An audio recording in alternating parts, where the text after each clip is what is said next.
Next பார்த்தீங்க அப்படின்னா auto கால் டாக்ஸியில் பயணிக்க பாரத் டாக்ஸி செயலி.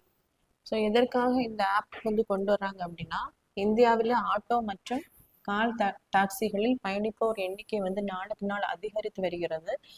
இதில் பார்த்தீங்க அப்படின்னா அந்த வாடகை வாகனங்களை முன்பதிவு செய்ய தனியார் செயலிகள் மட்டுமே என்னதுன்னா பயன்பாட்டில் இருக்கு. இந்த செயலிகளில் அந்த பயண தொலைவுக்கான கட்டணத்தை என்ன பண்றதுன்னா அவங்க ஒரே மாதிரியாக வாங்குவதில்லை.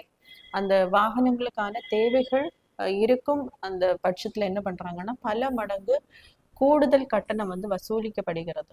இதை கட்டுப்படுத்துவதற்காக, ஏன்னா எல்லாமே தனியார் செயலி நிறுவனங்கள் மூலமாக தான் இந்த வாடகைக்கு வந்து புக் பண்றாங்க.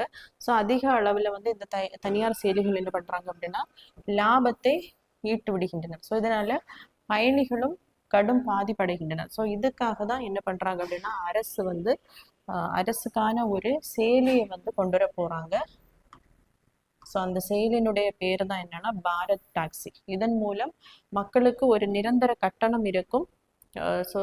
தனியார் செயலியில செலுத்தக்கூடிய அந்த கட்டணங்களை விட ஒரு நியாயமான குறைந்த விலையில் என்னன்னா இந்த கட்டணமானது பாரத் டாக்ஸில நம்ம புக் பண்ணலாம்.